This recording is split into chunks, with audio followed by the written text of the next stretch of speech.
That is reading stoichiometry, also called as stoichiometry, sociometry, stoichiometry भी बोलते हैं अपने अपने ऊपर. It involves a calculation. Start writing. It involves a calculation.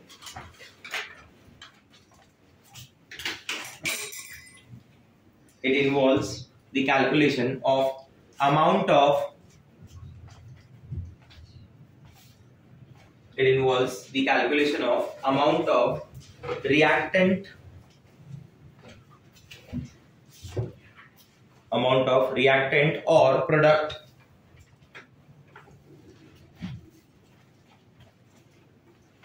present. Amount of reactant or product present. Now let us understand this. देखो, इसी को बोलते हैं स्टोइकोमेट्रिक कैलकुलेशन. इसके बारे में ही पढ़ना. क्या बोला जाता है? Stoichiometric calculation. एक एग्जांपल के थ्रू इसके बारे में कुछ बातें समझाता हूँ. Now don't write anything. कौन सा वीडियो? सपोज मैं अगर बोलता हूँ nitrogen react with hydrogen gas, it gives you ammonia gas. This should be multiplied by 2, this should be multiplied by 3. बराबर. ये इनटू हो गया, 3H2 हो गया, 2NH3 हो गया. बराबर. तो ये जो नंबर्स होते हैं ना बैलेंसिंग के लिए जो यूज किए जाते हैं, this numbers are basically the stoichiometric coefficients. These numbers are basically the stoichiometric coefficient. For this particular reaction, the stoichiometric coefficient ratio is 1, 3 and 2. What is the ratio? 1:2. What is the ratio? 1:2. बराबर. अब ये stoichiometric coefficient ratio को आप क्या क्या consider कर सकते हो? You can consider the stoichiometric coefficient ratio as number of moles का ratio. I repeat. You consider the stoichiometric coefficient ratio as mole ratio. You can consider like कि 1 mole of nitrogen gas combines with 3 mole of hydrogen gas to produce 2 mole of ammonia gas. In coefficient को ऐसा बोला जा सकता है जरूरत पड़ी तो. आप समझ रहे मेरी बात? यही होगा. ऐसा जरूरी नहीं कि 1 मोल ही दिया हो. सैंपल तो कितना भी दे सकता है. बट आप ऐसा समझ सकते हो कि for this in this particular reaction that 1 mole of nitrogen gas will combine with 3 mole of hydrogen gas to produce 2 mole of ammonia gas. इन्हीं को आप क्या मान सकते हो? देखो, you can consider it as molecule also. बराबर. 1 मोल का मतलब कितने मॉलिक्यूल होते हैं बोलो? Na. इधर क्या आ जाएगा? 3Na. इधर क्या आ जाएगा? Again the ratio becomes what? बोलो. हाँ, मतलब 1 molecule of nitrogen, मैं ऐसा बोल दूं, 1 molecule of nitrogen combines with 3 molecule of hydrogen to give 2 molecule of ammonia. आप समझ रहे मेरी बात? You can consider these coefficient ratio. You can consider these coefficient ratio as volume of gas. This considered as a volume of gas. If they all kept at similar condition, if they all kept at under identical conditions, बराबर. जो given conditions वो अगर सबके लिए same है, अलग अलग condition ना हो तो, और मोस्ट ऑफ द केसेस में यहाँ पे रिएक्शंस में आपको कंडीशंस क्या रहेगा? सेम. अगर मैं ऐसा बोलता हूँ कि 1 मोल मतलब कितना होता है बोलो? 1 मोल ऑफ, मैं कंडीशन मानता हूँ STP. इतना तो पता है आपको. 1 mole of any gas with STP occupy volume of 22.4 litre. 3 into 22.4 litre. 2 into 22.4 liter. Again the ratio is what? तो मैं ऐसा बोल सकता हूँ क्या कि 1 liter of nitrogen gas combined with 3 liter of hydrogen gas to give you 2 liter of ammonia gas. Already ये बोला हुआ है किसका? यूलर्स लॉ का, कि gases combine in a similar way as their stoichiometric coefficients are present. Gases उन्हीं ratio में combine होती है जिन रेशियो में उनके कोएफिशिएंट्स होते हैं.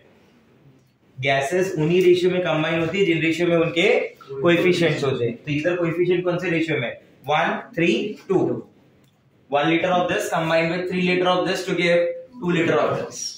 You can consider these as a, देखते हैं, अगर मैं ऐसा बोलता हूं 1 gram of nitrogen combines with 3 gram of hydrogen gives you 2 gram of ammonia. क्या बोलते हो? Answer is no. ये स्टूडेंट का सबसे बड़ा गलती होता है जिसको समझना है. You can't consider this as a mass. I repeat, this ratio can never be considered as a mass. तो लॉ ऑफ मास एक्शन तो वैलिड ही नहीं हुआ। इसका मतलब तो ये हुआ कि 1 gram react with 3 gram to give you 2 gram and what law of conservation of mass says that mass before reaction should be exactly equal to the mass after reaction. जो मास बिफोर रिएक्शन है वो after reaction बराबर होना चाहिए, इधर तो है ही नहीं। स्टूडेंट क्या करता है, मास पूछा है ना तो ऐसे निकालता है। अगर पूछा होता कि कितना अमोनिया बन रहा है, बोलता है 1 ग्राम 2 ग्राम बना रहा है, 34 ग्राम के लिए 17 ग्राम, ऐसा होता तो क्वेश्चन ही खत्म हो जाता। सबसे इजी चैप्टर यही होता था, है ना। और आप तो शायद एक्सपीरियंस है तो आप तो बता सकते कितना इजी है, आप समझ रहे मेरी बात को, बट ऐसा है नहीं। आप इसको मास कैसे मानोगे फिर? इसके मास मानने का अलग स्टाइल है भाई। इसके मास को मोल से मानते हैं, उसका पहला मोल मानो, उसके बाद उसका मास मानो। 1 मोल था ना, 1 मोल नाइट्रोजन गैस का मास होता है 28 gram, agree. 3 mole of hydrogen gas का मास होता है 6 ग्राम। ये 28 प्लस 6 मिलके क्या बनाएगा? 34 ग्राम। ये क्वेश्चन ऐसे सॉल्व होंगे। नहीं समझा मेरा बात? You can consider those ratios as a mole, molecule, volume, but mass नहीं होगा कभी भी। इसके अलावा कुछ मानेंगे भी नहीं हो। आप समझ गए मेरी बात? तो वापस बोल रहा हूं मैं यार, आपको समझा कि इसको मास नहीं मान सकते। अगर मास मानना होगा तो किससे मानेंगे? मोल। मोल से अभी क्या लग रहा है? 28 plus 6 is equal to 34 according to law of conservation of मास।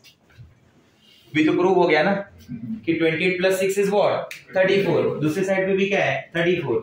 हो गया प्रूव। क्या बोलते हैं? हाँ या ना? To solve stoichiometric calculation there are few points जो आपको याद रखने होंगे। सबसे पहला पॉइंट, राइट अनबैलेंस इक्वेशन।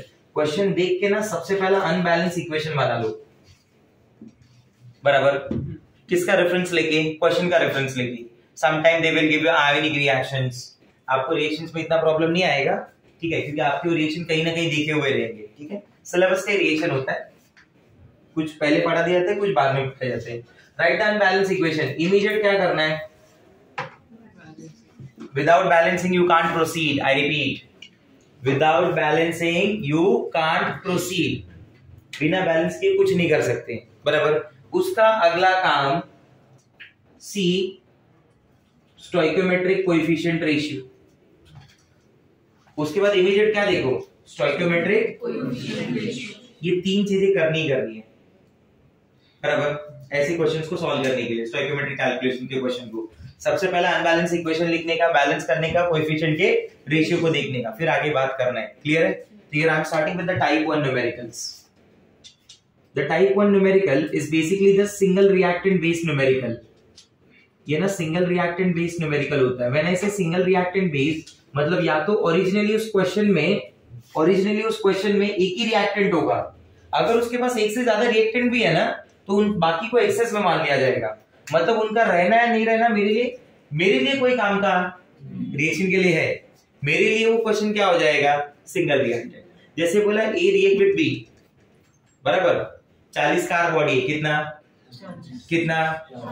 बराबर, कार बॉडी समझता है, बराबर। और बोला जितना चाहिए उतना टायर ले लो, हाँ या ना? तो मेरे कार की फॉर्मेशन कौन डिसाइड करेगा? टायर है कार बॉडी? कार बॉडी, क्योंकि कार टायर तो जितना चाहिए उतना मिल जाएगा ना। मैंने बोला टायर का कोई चिंता नहीं, 1000, 2000, 20000, लाख, 2 लाख, 20 लाख, 1 मोल, 2 मोल, 3 मोल, जितना चाहिए उतना लो। तो तुम क्या बोलेंगे कि किसका टेंशन किसका है फिर? इसलिए मैंने बोला बाकी का रहना है नहीं रहना मेरे लिए कोई मतलब, मेरा टेंशन कार बॉडी है। समझा मेरा बात? ठीक है। So let us understand. तो इसलिए मैंने बोला कि या तो क्वेश्चन वो श्योरली सिंगल रिएक्टेंट बेस होगा, या तो उसको कन्वर्ट कर दिया है किस में? सिंगल रिएक्टेंट में। बाकी रिएक्टेंट्स को क्या मान के? एक्सेस। मैंने से एक्सेस मतलब बहुत होता है, आया समझ में? ठीक है, लेट्स सी। तो सिंगल रिएक्टेंट बेस में सबसे पहला, इसके अंदर ना 3 टाइप में बात करते हैं हम लोग सिंगल रिएक्टेंट बेस में। टाइप 1 में mass relationship, mass volume relationship and volume relationship. Mass volume relationship को हम लोग ऐसे भी बोलते हैं mass calculation, mass volume calculation and volume calculation. एक का मास दिया है, दूसरे का वॉल्यूम पूछा है, बराबर। वॉल्यूम दिया है, मास पूछा है। एक का मास दिया है, दूसरे का मास पूछा है, बराबर। वॉल्यूम दिया है, वॉल्यूम पूछा है। ऐसे टाइप की कैलकुलेशन बोली जाती है, ठीक है। तो सबसे पहले ना मैं मास कैलकुलेशन के बारे में आपको समझाता हूँ। Where mass of one of the reactant or product is given and the mass of other reactant or product is asked. किसी एक रिएक्टेंट या प्रोडक्ट के मास को दिया रहेगा, दूसरे रिएक्टेंट या प्रोडक्ट के मास के बारे में पूछेगी। ऐसी सिचुएशन में एग्जांपल से शुरुआत करेंगे, सिर्फ एग्जांपल पे फोकस करेंगे। जैसे अगर लिखा हुआ है कि 100 ग्राम CaCO3 on thermal decomposition, listen 100 gram CaCO3 है और थर्मल डीकंपोजिशन हो रहा है, माइंड में तुम्हारे तुरंत CaCO3 का ब्रेकडाउन स्टार्ट हो जाना चाहिए, बराबर? वो तो ही आप साथ में पढ़ रहे मेरे। 100 ग्राम CaCO3 on thermal decomposition gives नहीं पता है वो खाली क्वेश्चन कितने का बना वो देख रहा हूँ। 100 का बनाओ, 200 का बनाओ, 100 तो नॉर्मली आ जाता है। क्वेश्चन को चेंज करता हूँ, ऐसे लिखता हूँ व्हाट मास ऑफ, तुम तो एकदम हल्के में बोले CaCO3 का मोल क्या लगता है, बता देते CO प्लस CO। वीडियो चालू है, नुकते हो, कोई देखेगा तो बोलेगा सर को आ ही नहीं रहा है। What mass of calcium oxide is formed after heating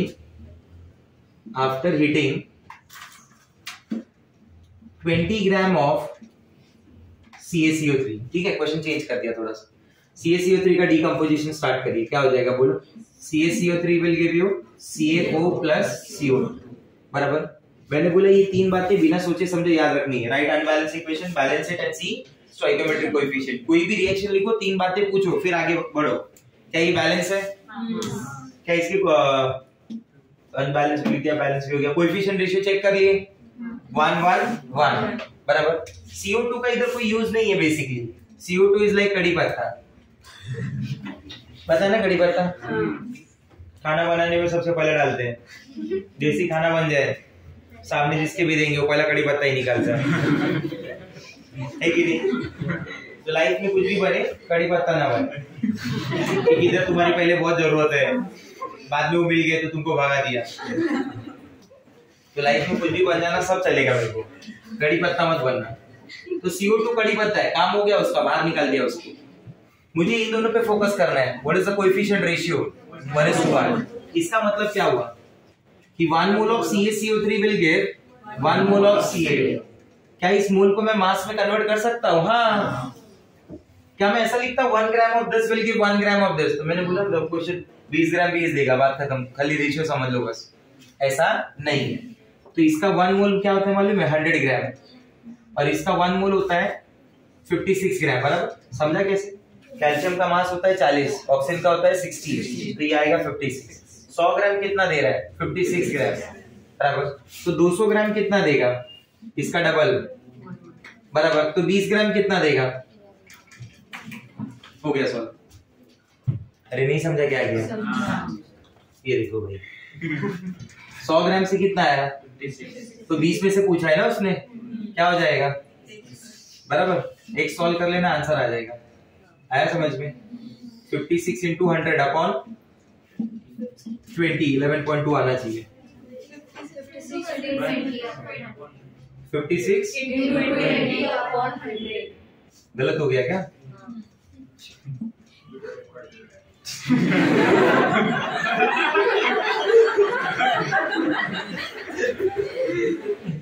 इतना कट करने का याद दिलाना बात, अपलोड करने के टाइम। टाइम देख ले जरा ऋषिकेश, कितने बजे गए? 30.5। हाँ, अब यहाँ से वापस बता देते हैं, इतना कट करके निकाल देंगे। ठीक है, x is equal to 56 into 20 upon 100, बराबर। कितना आ जाएगा? ठीक है। Second is mass volume. Mass volume में क्या दिया मालूम है? एक का मास दिया होगा, दूसरे का वॉल्यूम पूछेगा। क्वेश्चन देखो, क्वेश्चन ऐसे हो गया मालूम है? What volume of carbon dioxide gas is formed? What volume of carbon dioxide gas is formed after heating 50 gram of CaCO3? आ जाएगा। CaCO3 को हीट करेंगे तो क्या मिलेगा बोलो? CaO plus CO2, बराबर। इसका 1 मोल होगा, इसका 1 मोल होगा। Can we consider these mole as a mass and volume? Answer is yes. आपको मास किसका चाहिए? CaCO3 वाले का मास चाहिए, और वॉल्यूम किसका चाहिए? CO2। CaCO3 का मास कितना होता है? 100 ग्राम। इसका वॉल्यूम 1 मोल का कितना होता है? 22.4 मोल लीटर, बराबर। तो 100 ग्राम कितना लीटर प्रोड्यूस कर रहा है? 22.4 लीटर। तो इस हिसाब से 50 ग्राम कितना देना चाहिए? तो आंसर इज 11.2। आप समझ गए मेरी बात? ठीक है, नेक्स्ट तीसरा, वॉल्यूम और volume. Volume is given and volume is asked. Volume is given and volume is asked. Question ऐसा दे दिया, मान लीजिए कि example 50 ml hydrogen gas reacts with excess of chlorine gas to produce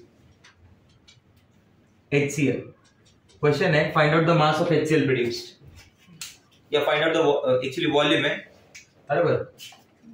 आगे ऐसा कुछ लिखा रहेगा, under identical conditions, under identical conditions find out volume of HCl produce। Equation क्या बनाओगे पहले वो बताओ। इक्वेशन क्या बनाओगे? Hydrogen gas react with chlorine gas, what it gives? Come on, 2 HCl ना। What is the coefficient ratio? 1 1 2, बराबर। तो क्या मैं ऐसा बोल सकता हूँ 1 लीटर हाइड्रोजन होगा तो 1 लीटर क्लोरीन होगा और 2 लीटर HCl बनेगा। क्लोरीन का रहना नहीं रहना मेरे लिए, ये हाइड्रोजन का रहना है ना रहना कि क्लोरीन का रहना, ये देखो एक्सेस ऑफ क्लोरीन।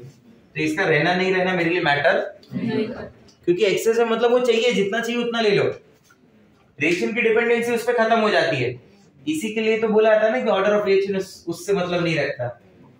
यही रीजन है ना कि वो तो बहुत ज्यादा है भाई, उसका कंपैरिजन ही नहीं होगा इससे। हाँ या ना?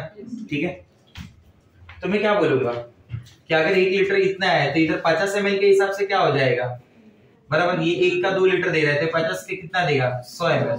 सॉल्व हो गया। यूनिटरी मेथड ना? नहीं समझा मेरा बात? सर ये लीटर में, ये मिलीलीटर में, लीटर से लीटर कैंसिल, मिलीलीटर का तुम्हारा आंसर आ जाएगा, कोई प्रॉब्लम नहीं है उसमें। तुमको इतना टेंशन है तो इसको मैं मिलीलीटर कर रहा हूँ। लो 1 मिलीलीटर 2 मिलीलीटर दे रहा है तो 50 मिलीलीटर कितना देगा? 100 मिलीलीटर। आया समझ में? अरे कुछ तो बोलो हाँ ना। ठीक है, सो दिस इज टाइप 1 जिसके क्वेश्चन आते नहीं है एग्जाम में। ठीक है, ये सिर्फ टाइप आगे प्रोसीड करने के लिए ऐसा समझ लो। टाइप 2 में मैं 2 टाइप के न्यूमेरिकल समझाऊंगा। आपको सिलेबस तभी आएगा जब आप टाइप ऑफ न्यूमेरिकल समझ जाओगे। या तो आप अच्छे एकदम दिमाग वाले होने चाहिए कि क्वेश्चन सॉल्व करके प्रैक्टिस हो गई, या तो आपको टाइप ऑफ न्यूमेरिकल समझ में आनी चाहिए। मेरी बात है जो मैं बोलता हूँ कि अगर ऐसा है तो ये हो सकता है, तो आप 85% क्वेश्चन ऐसे ही सॉल्व कर दोगे। टाइप 2 में देखो, टाइप 2 में this is A type and this is B type. A type में क्या होगा मालूम है? जो आपके पास कोएफिशिएंट का रेशियो है रिएक्शन का वो, और जो गिवन मोल रेशियो है या वॉल्यूम का रेशियो, मोल मान लो या वॉल्यूम मान लो, वो इक्वल होगा, बराबर। इसका मतलब होता है जब ये इक्वल आता है ना, तो इसका मतलब होता है कि ऑल रिएक्टेंट्स, इसका मतलब होता है कि all reactants gets consumed completely. इसका मतलब क्या होता है? All reactant gets consumed completely. वापस बोलिए, all reactant gets consumed completely. Let me give you one example. ये कार बॉडी है और ये टायर है, ठीक है। कार बॉडी प्लस टायर बना रहा है कार, ठीक है। एक कार बनाने के लिए कितनी कार? एक। 4 टायर लगेगा और एक कार बॉडी लगेगा। क्या बोलते हो? हाँ है ना? So what is the coefficient ratio of car body, tyre and car? And what is the ratio of car body and tyre? 1:4। If I gave you 100 car body and 400 tyres, अगर मैं आपको 100 कार बॉडी और 400 tyre दे देता हूं, 100 car body और 400 tyre, तो जो मैंने कार बॉडी टायर दिया उसका रेशियो क्या है? 1:4। वो क्या हो गया? कोएफिशिएंट वाला या मोल वाला? मोल वाला। गिवन वो और जो कोएफिशिएंट है आपका उसका, दोनों का रेशियो क्या है? सेम। मतलब 100 का 100 कार बॉडी यूज होगा और 400 का 400। कुछ बचा है ना? कुछ कम पड़ा? तो इसलिए लिखा ऑल रिएक्टेंट्स गेट, ये उसकी मीनिंग है. That is the reason all reactant get consumed completely. You got my point? Yes. But if I give you 100 car body and 500 tires, what in that case? Sir, 100 car body आपने दिया है, 400 tyre use हो जाएंगे. आपने दिए 500 है, कितने बच गए? 100. क्या सारा रिएक्टेंट यूज हुआ? नहीं. Try to understand. नहीं समझे मेरी बात? तो यहाँ पे मैं क्या बोलूंगा? Your stoichiometric coefficient ratio is not equal to given mole ratio.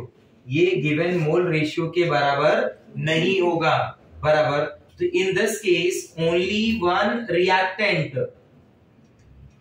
gets consumed completely. ऐसे केस में सिर्फ और सिर्फ एक ही रिएक्शन completely consume होता है and that reaction is called limiting reagent. Such type of question involve the limiting reagent.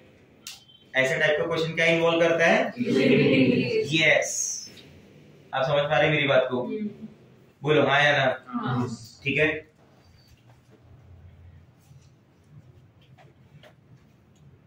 Example मैं बोलता हूं कि 4 मोल of hydrogen gas reacts with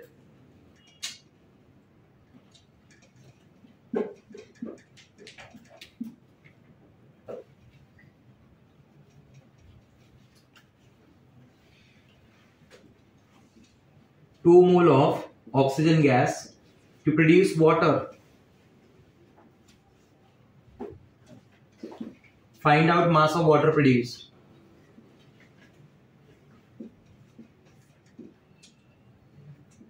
Find out the mass of water produced. 4 mole hydrogen gas है जो react हो रहा है कितने मोल ऑक्सीजन के साथ? 2 मोल ऑक्सीजन के साथ. क्या देने के लिए? टू प्रोड्यूस वाटर ना. क्वेश्चन में क्या पूछा? Find out mass of water. Yes. कितना वाटर प्रोड्यूस किया जा रहा है? आंसर है, सुना मेरी बात को ध्यान से, H2 plus O2 gives H2O. मैंने बोला था ना पहले 3 चीजें तो बिना सोचे कुछ लिख दो. अनबैलेंस बैलेंस करो उसको इमीडिएट. ये 2 हो जाएगा, ये 2 हो जाएगा. बराबर. चेक कर लीजिए. ठीक है. कोएफिशिएंट का रेशियो चेक कर लो. Hydrogen oxygen in the ratio of 2:1:2.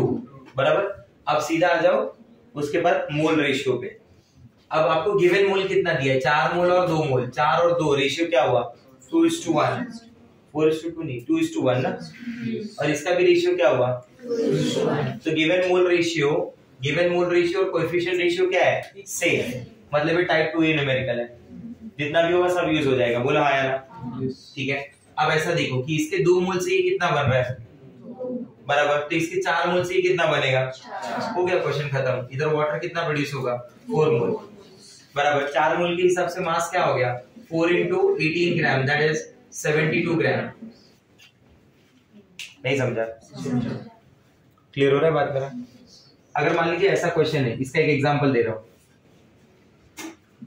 a plus b gives you ab2.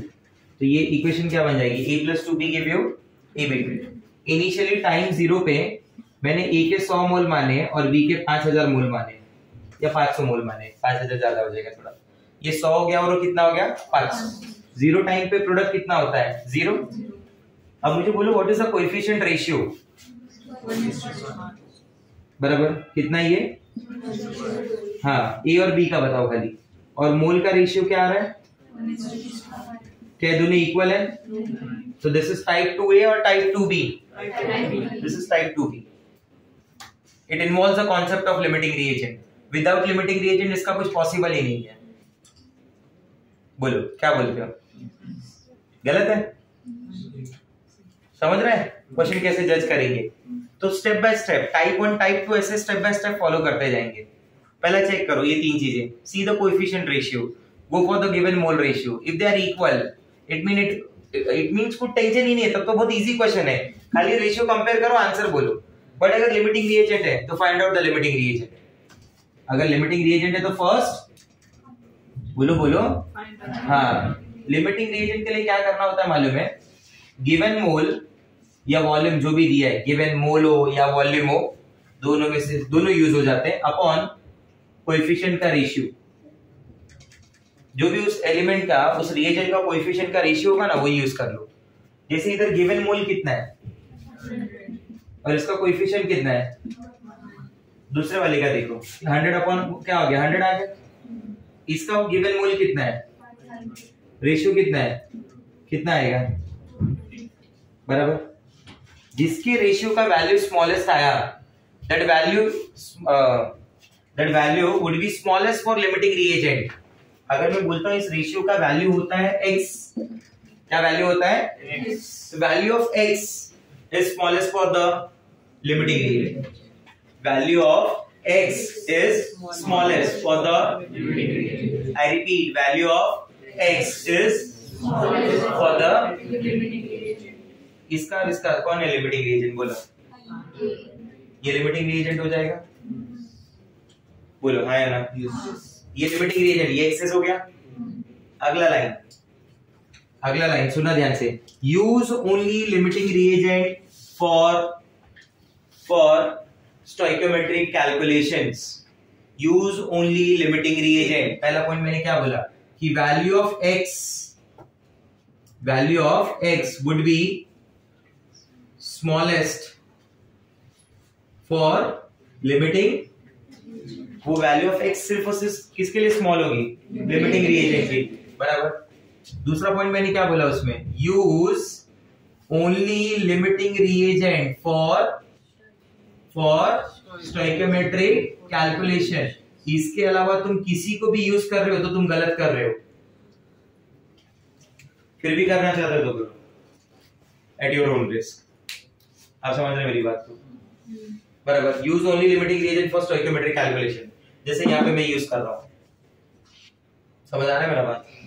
अब क्या होगा, ये लिमिटिंग रिएजेंट हो गया ना, इसके मोल कितने थे बराबर। ए और Eb2 का रेशियो क्या है 1:1, तो मतलब इसका 1 मोल इसका 1 मोल बना रहा था कोएफिशिएंट के अकॉर्डिंग।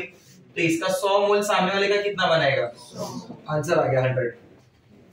सॉल्व हो गया, नहीं समझा। अब इसी क्वेश्चन को पैटर्न यही है, कॉन्सेप्ट यही है, उस क्वेश्चन में आगे पीछे करता रहेगा वो। Some time they will give you mass, some time they will give you volume. आप समझ रहे मेरी बात होगी, ठीक है। मैं एक एग्जांपल समझाता हूं आपको।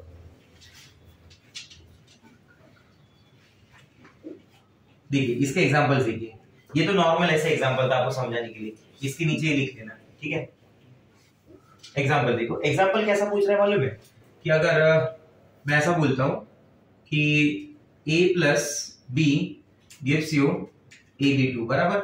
ये मान लीजिए 2 हो गया। इनिशियली ऐसा लिख के दिया वाला छोड़ो, initially 12 moles of A and B, कितना initially 12 moles of A and B react to form Ab2, पहला क्वेश्चन है find out moles of Ab2। What is the procedure, standard procedure बताइए क्या है। What is the standard procedure, first it should be balance. बोलिए क्या हो जाएगा, A plus B gives, ये मल्टीप्लाई बाय 2 हो जाएगा। What is the coefficient ratio, 1:2:1। What is the given mole ratio? 12 moles of A and B दिया है, 12 moles of each A and B चाहिए। तो अगर वर्डिंग में कुछ तुम्हें गलत लग रहा है तो what is the coefficient ratio, 1:2। coefficient ratio is 1:2। what is the mole ratio of AB, 1:1। कौन सा टाइप का न्यूमेरिकल है, A या B? मतलब it involves limiting reagent। let us find out the limiting reagent। A का number of moles कितना है 12, coefficient 1, B का मोल्स 12, कोएफिशिएंट 2, 12/2 6, 12/1 12। ये काम आ रहा है, मतलब ये लिमिटिंग रिएजेंट है। B यहाँ पे क्या है, लिमिटिंग रिएजेंट। अगली लाइन क्या थी, use only limiting reagent for stoichiometric calculation. Stoichiometric calculation के लिए सिर्फ और सिर्फ क्या यूज करना है, लिमिटिंग रिएजेंट। तो B और Ab2 का रेशियो क्या है 2:1, मतलब 2 mole of this will give 2 mole of this will give. आपने बस इसका B का कितना मोल दिया हुआ है 12, तो ये कितना बनना चाहिए बराबर, तो आंसर क्या आ गया? 6 mole of Ab to produce. नहीं समझा? क्वेश्चन और अच्छा बनाना होगा तो एक और पॉइंट पूछेगा, find out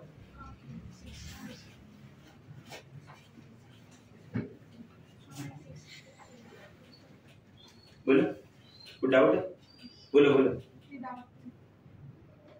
find out remaining moles of B. मस्त क्वेश्चन बना दिया। Find out the remaining moles of B. कभी कोई भी चीज रिमेनिंग कब आएगी?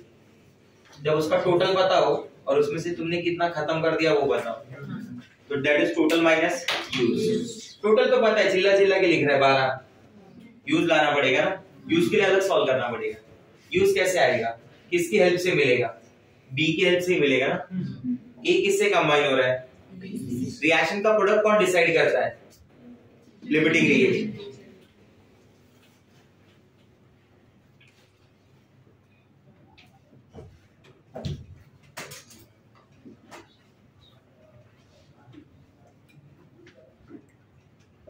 Limiting reagent decides the formation of product. Limiting reagent ही वही है ना, लिमिट में है ना वो, इसलिए तो डिसाइड कर रहा है। अब यहाँ क्या हो जाएगा बोलिए? टोटल कितना था 12, यूज कितना कर रहे हैं? ये दोनों का रेशियो क्या है? ए और बी का। मतलब 1 mole of A combines with how many mole of B? If there are 12 moles of B, so how many mole of A will combine? 6 moles. 12 मोल है ना, सामने कितना लगेगा? मतलब 12 में से कितना यूज हो गया? 6, तो बचा कितना? 6 है समझ में? A और AB2 का रेशियो क्या है? सब ऐसा, इसका 6 यूज हुआ तो AB2 कितना बना होगा? क्योंकि उन दोनों का रेशियो क्या था? ऐसा भी कंपेयर करके समझ सकते हो, यूज के साथ, टोटल के साथ नहीं, वरना तुम बोले पहला वाला आंसर ही गलत आ गया। नहीं समझा मेरा बात? समझा। तो ऐसे 2 क्वेश्चन बन सकते हैं। क्लियर हो रहा है point? Yes sir. Any doubt with this? ठीक है, एक क्वेश्चन दे रहा हूँ, ट्राई करेंगे। अगर मैं मोल की जगह आपको मास दे दूं तो हो सकता है क्या तुमसे? बोला हाँ, मोल की जगह मास भी दे दिया तो भी हो जाएगा। कैसे होगा? First you have to convert those mass into, ये पहला टास्क होगा तुम्हारा। उसके बाद तुम्हारे पास मोल रेशियो है, सब कुछ है। ठीक है, सॉल्व करेंगे। क्वेश्चन दे रहा हूँ, 54 ग्राम एल्यूमिनियम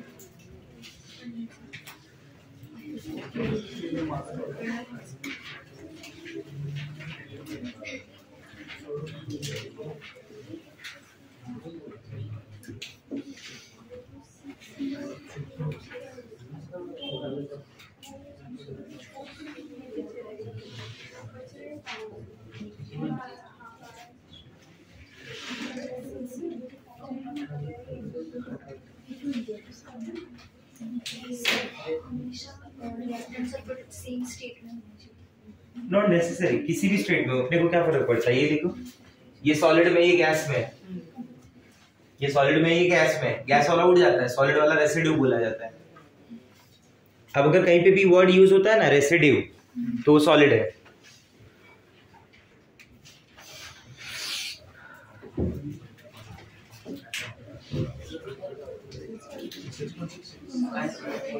ये देखो, सबसे पहला क्या करोगे बोलो?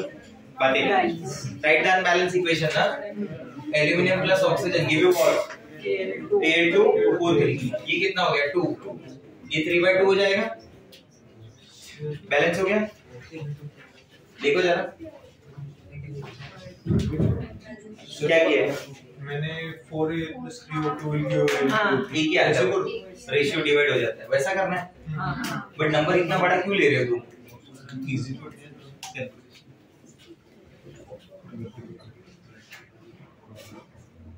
What is the coefficient ratio? 4, 3, 2 बराबर।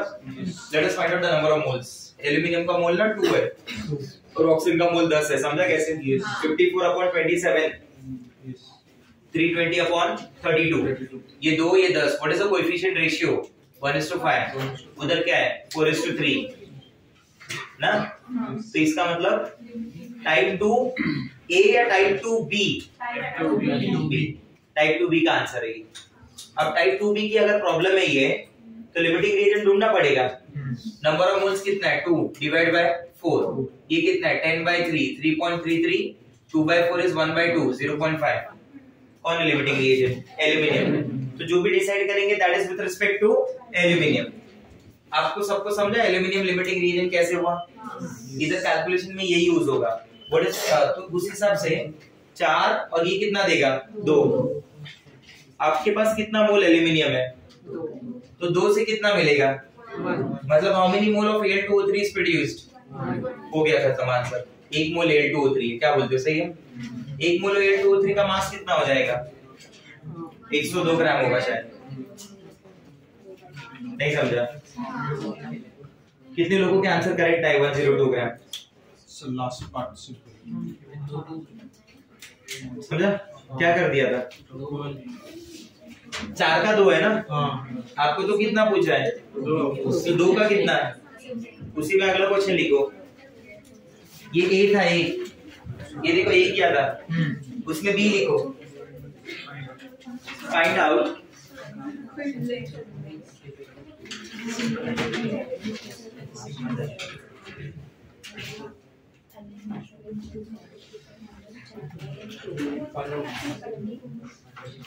ओ थर्ड लास्ट बेंच सॉल्व भी कर रहे हैं। आ रहा है ऋषिकेश, मृणाल, क्या नाम है आपका? ऋतुजा। बी लिखो, B. Find out remaining moles of oxygen gas. Find out remaining moles of oxygen gas.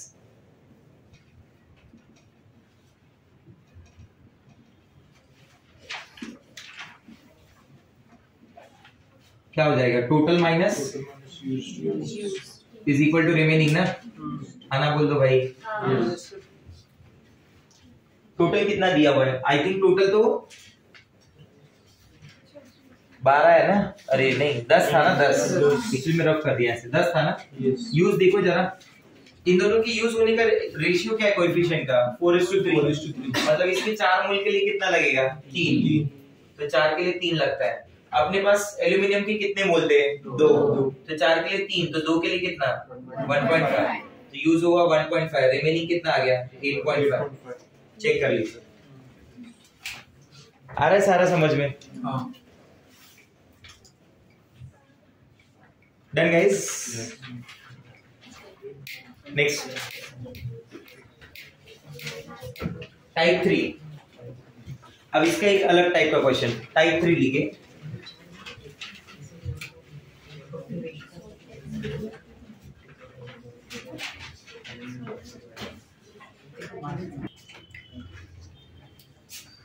Type 3 percentage yield.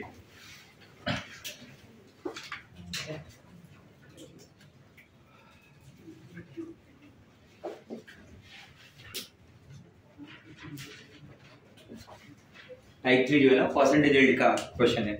इसमें परसेंटेज यील्ड ऐसे सब वर्ड मेंशन होंगे, ठीक है?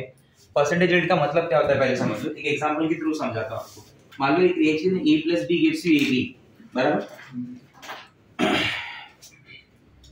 there are 100 at t = 0 initial time पे बात कर रहा हूं मैं। कितने टाइम पे? इनिशियल, बराबर? there are 100 moles of A, there are 100 moles of A and there are 100 moles of B। 100 mole A के और 100 मोल B के, ठीक है? AB के कितने मोल होंगे? 0 टाइम है ना, अभी रिएक्शन स्टार्ट नहीं हुआ है। आफ्टर सम टाइम कुछ तो रिएक्शन होगा, बराबर? ये दोनों का रेशियो सेम है, बराबर? तो उस हिसाब से अगर ये 100 कंज्यूम हुआ तो ये भी कितना कंज्यूम होना चाहिए? 100, बराबर? तो उस हिसाब से बनना कितना चाहिए? आप समझे मेरी बात? ठीक है? ये जो भी चीज है ना, ये थ्योरेटिकल है, हाँ है ना? अब एक्सपेरिमेंट में 100 बनेगा नहीं बनेगा भगवान जाने, हाँ है ना? आप थोड़ी एक्सपेरिमेंट में डायरेक्ट बता दो कि नहीं 100 बनेगा ही बनेगा। There are many external condition which can affect the reaction yield. बहुत सारे ऐसी कंडीशन होंगी जो उस रिएक्शन के यील्ड को अफेक्ट करेंगी, बराबर? अब मान लो थ्योरेटिकली तो तुमने इतना सोचा, बट प्रैक्टिकली बना 60। कितना बना? 60, बराबर? ऑब्जर्व इतना हुआ, हाँ या ना? तो इसका मतलब रिएक्शन के यील्ड 60% ही है। 100 में से 60 बना ना, तो रिएक्शन की यील्ड क्या हो गई? 60%। मतलब वो जितना प्रोडक्ट थ्योरेटिकली बताएगा उतना नहीं बनेगा, उसका 60% ही बनेगा।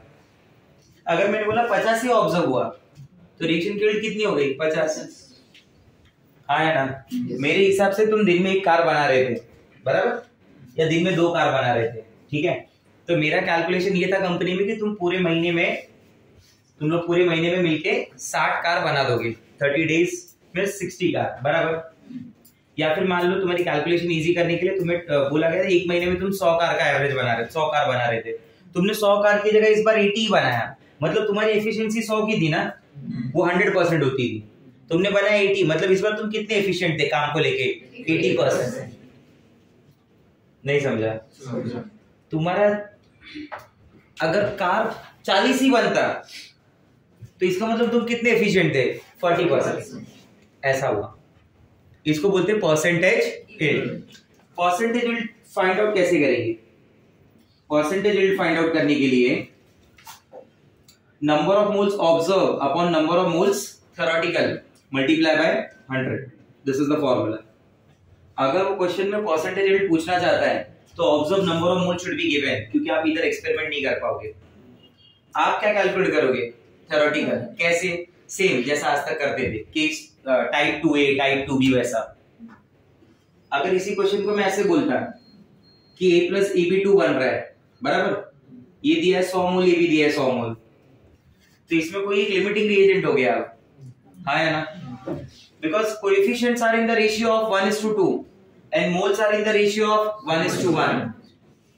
तो कोएफिशिएंट का रेशियो और मोल का रेशियो इक्वल, ऐसे क्वेश्चन में क्या आ जाता है? Limiting reagent. उसे फाइंड आउट कैसे करते हैं? 100 डिवाइड बाय 1, 100 डिवाइड बाय 2, ये आएगा 50, ये आएगा 100। एक अगर 100 आ रहा है और एक अगर 100 आ रहा है और एक 100 आ रहा है, एक 100 आ रहा है, एक। अब सोचो जरा और समझाओ मुझे, क्या सोचो और क्या समझाओ कि कौन सा कितना यूज होगा, बराबर। ये लिमिटिंग रिएजेंट हो गया, इसका मतलब जो भी होगा इसके अकॉर्डिंग होगा, हाँ या ना। अब ये 100 का 100 पूरा यूज होगा, इसके 100 के लिए ये कितना यूज होगा? 50, बिकॉज ये दोनों का रेशियो क्या है? इसके 2 मोल के लिए 1 मोल है, तो इसके 100 मोल के लिए तो 50 यूज हो गया, 50 बच गया, एग्री, हाँ ना, बोलो। अब इसके 100 से ये कितना बनेगा? What is the ratio? मतलब 2 part of this will give 1 part of this, तो 100 part of this will give, हाँ, तो इस बार 50 ही मिला, बराबर। तो 50 कितना बोला? थ्योरेटिकल। अब तुमने ऑब्जर्व में कितना पाया? अगर 50 थ्योरेटिकल है और 25 ऑब्जर्व आया, तो मतलब 50 आपने बोला था, आपको आधा ही दिया, तो कितना परसेंट दिया? 50। समझा? तो परसेंटेज यील्ड कैसे आएगी? Number of moles observe 25, number of moles theoretical 50 multiply by बराबर 50 और ये 2, 25 into 2 50, परसेंटेज यील्ड हो गया 50। समझे टाइप का क्वेश्चन? एक एग्जांपल देखो।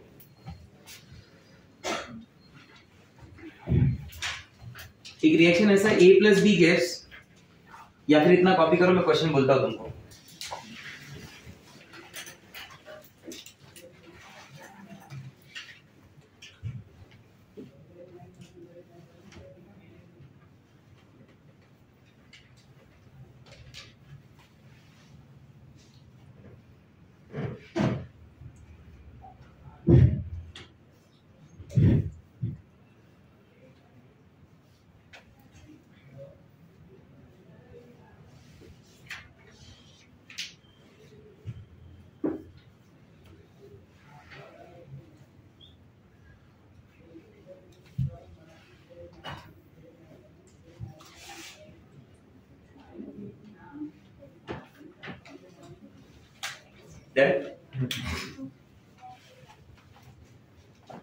राइट, 8 मोल्स ऑफ A, लिखना चालू करो, 8 moles of A and 20 moles of B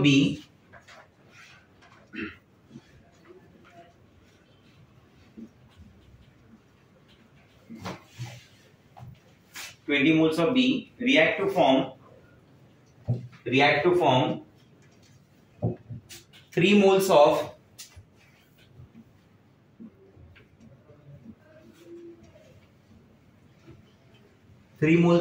A2B3। वापस बोल रहा हूं, 8 moles of A and 20 moles of B react to form 3 moles of A2B3। Calculate percentage yield of the reaction. Calculate percentage yield of the reaction.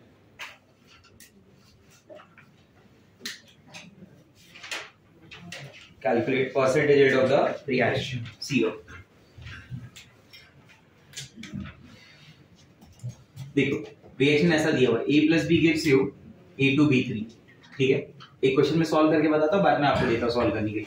ये कितना हो जाएगा 2, ये कितना हो जाएगा 3. 2A plus 3B gives you A2B3. What is the coefficient ratio? 2, 3, 1. क्या बोलते हो, सही है? अब मुझे बताओ कि 8 moles of A 20 moles of B react to form 3 moles of A2B3, बराबर? तो मतलब 3 मोल A2B3 उसमें दिया हुआ है सामने से कि इतना बन रहा है, तो वो क्या है, number of moles observe. What I want to calculate the number of moles theoretical. उसे कैलकुलेट करने का तो प्रोसीजर पहले जैसा ही होगा. तो let's start. How many moles of A is given 8. How many moles of B 20. 8 और 20 क्या रेशियो बनेगा? 4 2 8, 4 5 20. 2:5 और ये 2:3. मतलब दोनों सेम नहीं. There is concept of limiting reagent. Let's start with the limiting reagent. How many moles of A is given 8 upon 2. How many moles of B is given 20 upon 3. 8 by 2 4. 20 by 3 6 point something something something. नहीं समझा? कौन छोटा है ये? मतलब A क्या हो जाएगा? Limiting reagent. A के अकॉर्डिंगली क्या बनेगा? A2B3. तो A से A2B3. A और A2B3 का रेशियो क्या है? बराबर. आपके पास A की कितने मोल्स हैं? ये कितने बनेंगे? मतलब X की वैल्यू क्या आ गई? This is the number of moles observed और number of moles theoretical. पहले देख ले भाई, लिखना ज्यादा जरूरी नहीं है. Percentage yield is equal to 4/3 multiply by 100. सही लिखा है क्या? नहीं. Observe कितने हैं? 3. हाँ. मोल टोटल कितना है? 4. कितना परसेंट हो गया? आप समझ गए मेरी बात को? कभी कभी वो इसका उल्टा करेगा. क्या उल्टा करेगा मालूम है? कि रिएक्शन यील्ड इज 50%. आपको सामने से दे दिया reaction yield is 50%. Find out the number of moles of product. Find out the number of moles of product. In that case also you have to calculate the theoretical number of moles to get the observe number of moles. चलो ये copy करो, फिर वो question बताता हूँ. इसका type अलग हो जाएगा. आप समझे मेरी बात में क्या बोलना चाहता हूँ?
लिखो question.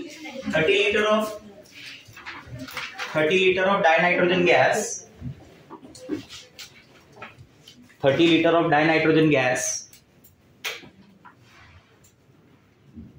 30 liter of dinitrogen gas react with 30 liter of dihydrogen gas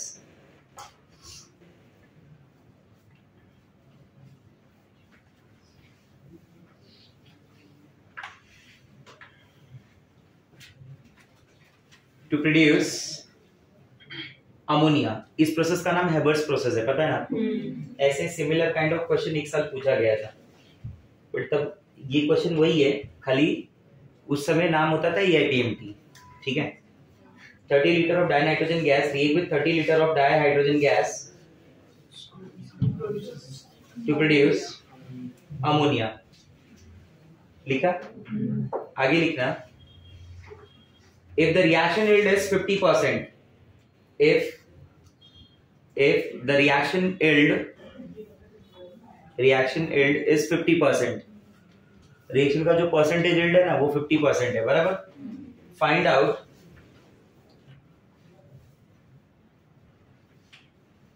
the composition of mixture at the end of reaction. Find out the composition of mixture, क्या लिखा है और ऑफ क्या लिखा है? Find out the composition of mixture at the end of reaction. समझा? एकदम आखिरी में रिएक्शन के एंड में क्या क्या रहेगा वो बताना है। अगर रिएक्शन की यील्ड क्या है 50%,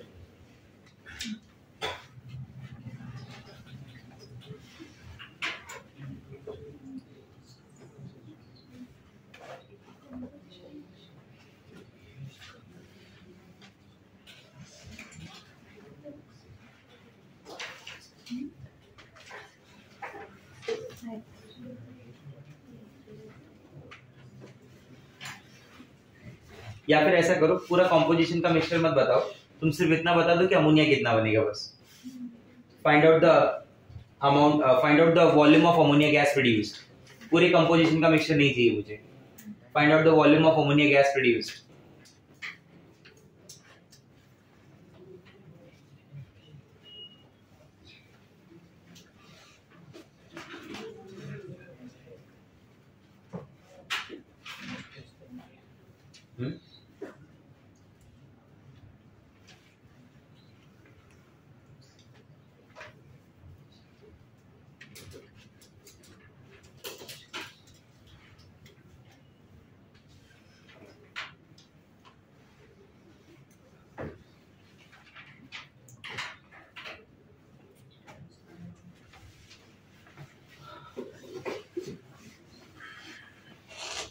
इसमें से कोई ऐसा जो नजदीक रहता है और सीसीडी का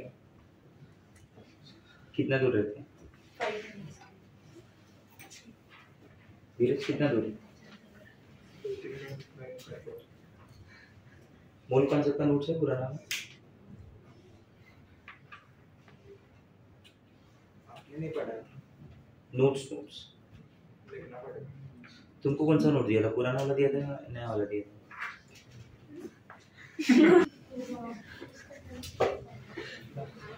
2H क्या होता है? H2 होता है, हाइड्रोजन गैस।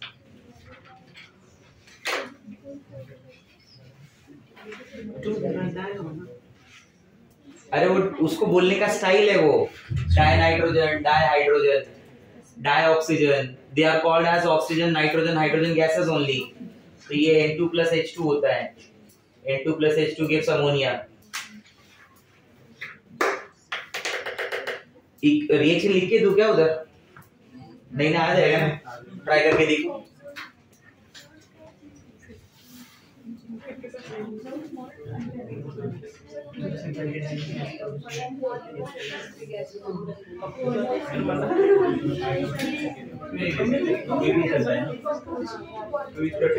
कॉम्पोजिशन मतलब क्या था कि उसके अंदर और क्या क्या बचा है क्या नहीं है वो है, और उसके अंदर एक पॉइंट क्या आ जाएगा, अगर मैं रिएक्शन के 50% देता हूँ तो मुझे उस हिसाब से उतना हाइड्रोजन बचा के रखना पड़ेगा, वो ऑप्शन पे फिर डिपेंड करेगा। इसलिए फिर मैंने कट किया, इससे मुझे चारों ऑप्शन लेने पड़ते हैं। अब ये पढ़ना है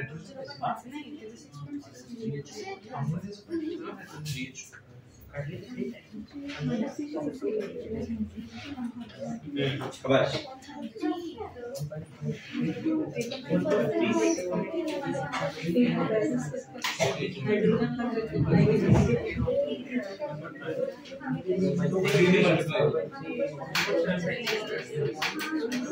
थ्योरेटिकली 30 आएगा। थ्योरेटिकली कितना आ रहा है? थ्योरेटिकली कितना आ रहा है? 20 आ रहा है ना, 20 लीटर्स, और परसेंटेज ऐड करने के बाद 10 ना, तो सही है। तुमने 20 तक किया है ना, तो वो क्या हो गया? That is the theoretical. What is the reaction rate? 50% ना। यस, चलो मैं बता दूं, समझा? देखो भाई, N2 plus 3H2 gives 2NH3, बराबर? So these are the standard type of numericals जो आपको आनी चाहिए। What is the coefficient ratio? Tell 1 to 1 3 2 ना? हाँ। मतलब अगर इसका 1 लीटर हुआ तो इसका 3 लीटर, इसका 2 लीटर। क्या मैंने बोला था, इन कोएफिशिएंट को वॉल्यूम भी मान लेना। हाँ, मास मत मानना, बाकी जो मानना है मान लेना, ठीक है? इसका कितना दिया है? 30 लीटर, इसका भी 30 लीटर। तो जो वॉल्यूम दिया है वो कोएफिशिएंट का रेशियो के बराबर नहीं है, अलग अलग है। मतलब there is concept of limiting reagent. तो इसका 30 डिवाइड बाय 1, उधर मोल की जगह वॉल्यूम भी मान सकते हो तुम कंसीडरेशन में। इसका 30 डिवाइड बाय 3, ये कितना हुआ? 10, ये कितना हुआ? 30, ये कितना हो गया? इसके हिसाब से डिसाइड होगा। What is the ratio? 3:2। मतलब इसका 3 पार्ट विल गिव यू 2, इसका 3 पार्ट विल गिव यू 2, तो इसका 10 पार्ट विल गिव यू 20 कितना आ जाएगा? 6.666। ये अच्छा, ये 30 है, सॉरी, इसका 3 का 30, तो इसका 2 का 20 लीटर ना। तुम्हारा रिएक्शन रेट कितना परसेंट है? 50। तो सीधा सीधा लिख दो, 10 लीटर है, 50, समझा ना? फॉर्मूले के हिसाब से परसेंटेज रेट ना, आया समझ में?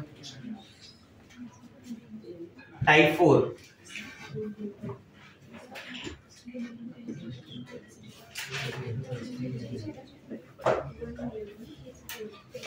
Type 4, percentage purity of the sample. Type 4, percentage purity of the sample.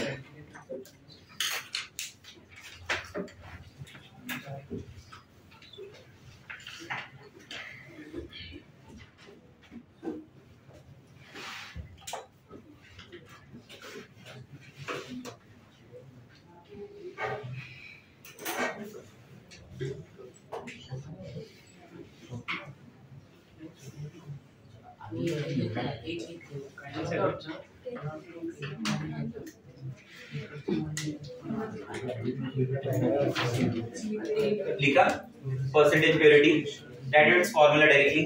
Percentage purity is equal to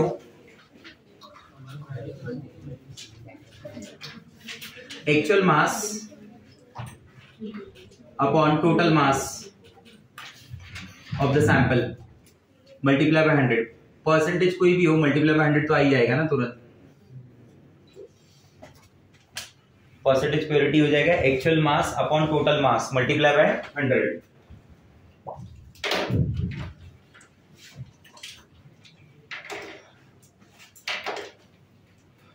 question लिखो, क्वेश्चन से डायरेक्ट बात करते बेटर होगा।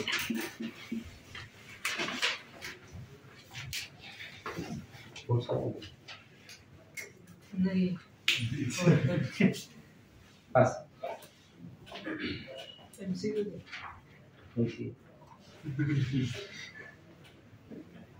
right there.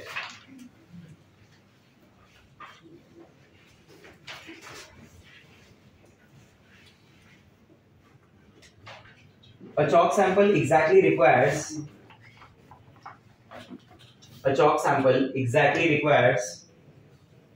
17.52 gram HCl, and it's a good question. 17.52 gram HCl.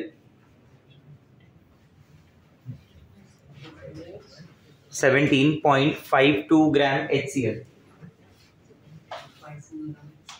for complete reaction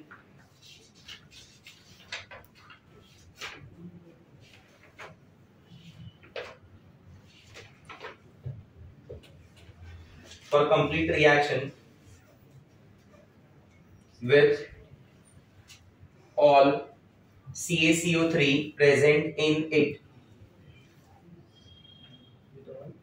CaCO3 present in it. If the chalk sample contains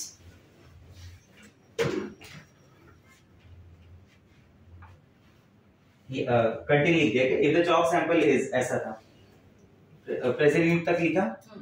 If the chalk sample is 72% pure,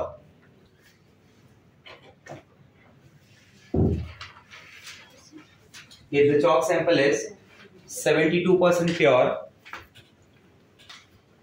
find out the mass of sample taken is,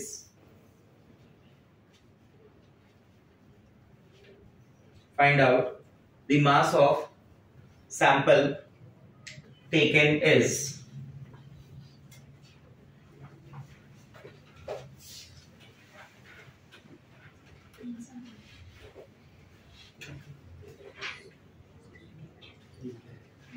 लिखा। Find out the mass of sample taken is. चलो देख, अब question समझ लो जरा और मुझे बता दो डेटा क्या क्या दिया है। क्या बोल रहा है क्वेश्चन? 72% प्योर, ऐसा कुछ तो बोल रहा है ना, प्योर सैंपल बराबर। CaCO3 का 72% प्योर सैंपल है ना, और कितना ग्राम HCl लग रहा है उसको? 52 ग्राम HCl बराबर। टू कंप्लीटली न्यूट्रलाइज CaCO3, मतलब एक रिएक्शन बन रहा है। वो रिएक्शन ये हो रहा है, CaCO3 react with HCl, what it gives? CaCl2 plus water plus carbon dioxide. Because that carbonic acid is unstable at high temperature ना, तो easily dissociate हो जाता है in the form of water along with the carbon dioxide gas. ठीक है? Ratio check कर लेंगे balance है या नहीं है। 2 क्लोरीन मल्टीप्लाई बाय 2 तो लेना ही है, बाकी आई थिंक बैलेंस लग रहा है। 1 कार्बन 1 कैल्शियम 3 ऑक्सीजन 2 N3 बराबर। आना बोल दो भाई। What is the ratio? CaCO3 और HCl 1:2 बराबर। मतलब 1 mole of CaCO3 need 2 mole of HCl। 1 mole of CaCO3 का मास होता है 100 ग्राम बराबर। हाइड्रोजन 1 है, क्लोरीन 35.5 है, तो हो जाता है 36.5। मतलब 100 ग्राम नीड्स 73 ग्राम बराबर। उसने कितना ग्राम दिया है? 17.52 ग्राम HCl। कितना लगेगा उसके लिए CaCO3? X लगेगा। क्या हो जाएगा बोलिए? X is equal to 100 into 17.52 upon कितना आ जाएगा बताइए? 100 से अगर मल्टीप्लाई किया तो कितना हो जाएगा? 1752 अपॉन 73 ना। 2 3 जा 2 7 जा 146 2। उसके बाद बड़ा नंबर हो जाएगा ना, मल्टीप्लाई करना तुम्हारे लिए थोड़ा अप्रॉक्स कर देते हो। चलो 7.3 कर लो इंटू 10, 10 को ऊपर ले लो 10⁻⁻1, इसको 175.2 कर दो, 175 अपॉन 7 कर दो। नहीं समझा क्या किया? 7 नहीं समझा? 25 ये देखो वापस बता देता हूँ। 73 को बोला 7.3 लिख लो इंटू 10 कर दो, मतलब तो वही होता है। और 10 को ऊपर ले लो, 10 को ऊपर लोगे तो क्या हो जाएगा? 10⁻⁻1 बराबर। तो 10⁻1752 है, उसको लिखना है तो ऐसे लिख सकते हैं ना 175.2 इंटू 10⁻⁻1 ना, इंटू 10 करके। या छोड़ो चलो वो नहीं लेना, इंटू 10⁻⁻1 साइड में रखो, डिवाइड करके बताओ। 7 से तो कोई भी नंबर तुम डिवाइड कर लोगे। 175.2 को 7 से डिवाइड कर दो, कितना आ रहा है? 25 नहीं बड़ा आएगा नंबर, 25 नहीं आएगा, 250 में आएगा। अरे 52 है अभी, 10⁻⁻1 साइड में लिया है, कितना हो रहा है? 250.4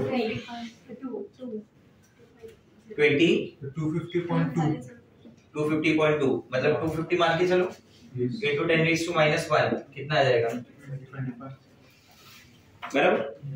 मतलब अगर 17.52 ग्राम है, ये इसका 1/4 है, 4 टाइम्स है। x एक्सैक्ट 24 आता है। कितना आता है? 24। उसको मतलब लाइक सिंपलीफाई नहीं किया तो।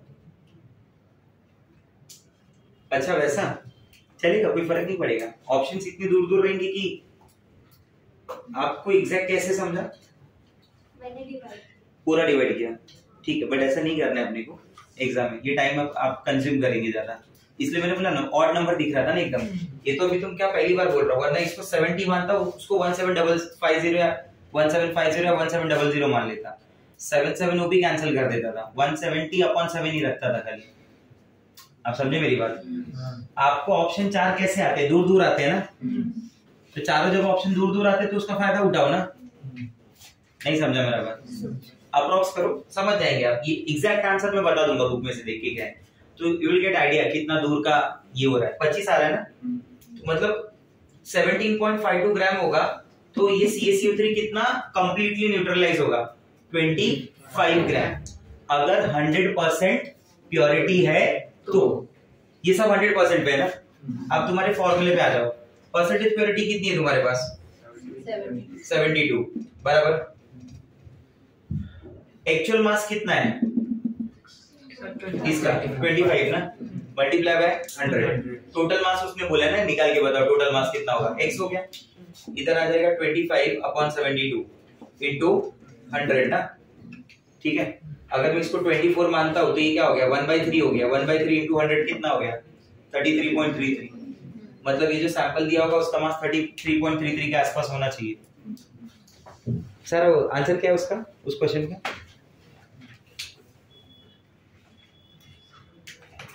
आया समझ में बात? मतलब टोटल मास कितना था? 33.33। उसमें से एक्चुअल 24 या 25 ग्राम ही है, बाकी तो सब किसका मास है? इम्प्योरिटीज। तो इसको बोलते हैं percentage purity of the sample. कितना आ रहा है? 33.33। हाँ, वो अप्रोक्सीमेशन यहाँ पे खत्म हो गया शायद, जब मैंने 25 को 24 मान लिया, क्योंकि 24 त्रिज्या क्या होता है? 72 ना, तो 1/3 इंटू 100 33.33। इसके आंसर भी कैसे होते थे मैं आपको बोलता हूँ भाई। इसके आंसर क्या होते थे? 33 पॉइंट समथिंग बराबर, 49 point something, 62 point something, 18 point something. तो डेफिनेटली आप क्या मार्क करोगे? 33 मार्क करोगे। नहीं समझा? क्लियर हो रहा है मेरा बात? कॉपी करें।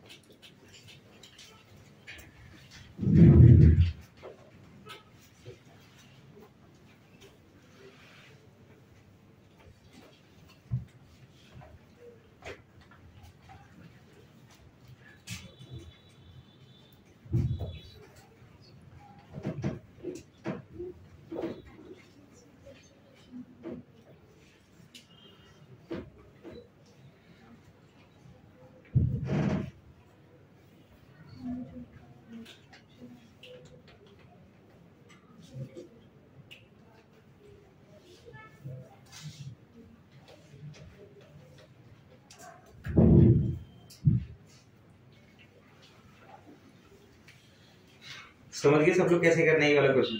Yes. वो कभी कभी देता है ना 90% प्योर, 60% प्योर, तो वो यही क्वेश्चन होते हैं ये टाइप के। परसेंटेज प्योरिटी उनका नाम होता है। Apart from this there are various types, but वो आपको नहीं है। टाइप नंबर 5 जो होता है ना, टाइप नंबर 5 होता है कंसेक्यूटिव रिएक्शंस। कंसेक्यूटिव रिएक्शन का टाइप कैसा होता है कि A से B बना, वो B जो प्रोडक्ट है वो अगले रिएक्शन का रिएक्टेंट होगा, तो वो आपको सिलेबस का पार्ट नहीं है बराबर। इवन द ग्रेविमेट्रिक एनालिसिस भी नहीं है, बट आगे चल के मैं आपको वो ग्रेविमेट्रिक एनालिसिस जो है ना, एनालिसिस ऑफ मिक्सचर नाम है उसका, वो सिखा दूंगा, ठीक है। तो उसके लिए हेडिंग डाल के रखे एनालिसिस ऑफ मिक्सचर, बट वो आगे बताऊंगा जब आप थोड़ा अच्छा करने लगेंगे, उन्हीं लोगों को बताऊंगा। अभी के लिए तो सब लोग लिख लें कि एनालिसिस ऑफ मिक्सचर करके कुछ है, ठीक है। तो नेक्स्ट क्लास में will start with the concentration. Analysis of mixture के लिए 3 साइड का गैप देते हैं। 3 साइड समझता है ना? 1.5 पेज उनको analysis of, because it is mainly for JEE. अगर क्वेश्चन पेपर बहुत टफ पढ़ाना होगा ना, तो एनालिसिस ऑफ मिक्सचर के क्वेश्चन पूछेगा आपको। बाकी तो ये 4 टाइप में तुम्हें सॉल्व करना है, ठीक है। DPP4 कर लेना, सुबह आज 5 और 6 में कल भेज दूंगा, ठीक है। और कल पीडीएफ भी भेज दूंगा, 3-4 दिन में पूरा पीडीएफ निपटा देना। अगले थर्सडे को उसका सॉल्विंग रखेंगे और एग्जाम 1-2 वीक के बाद कर देंगे, ठीक है। चलो बाय एवरीवन।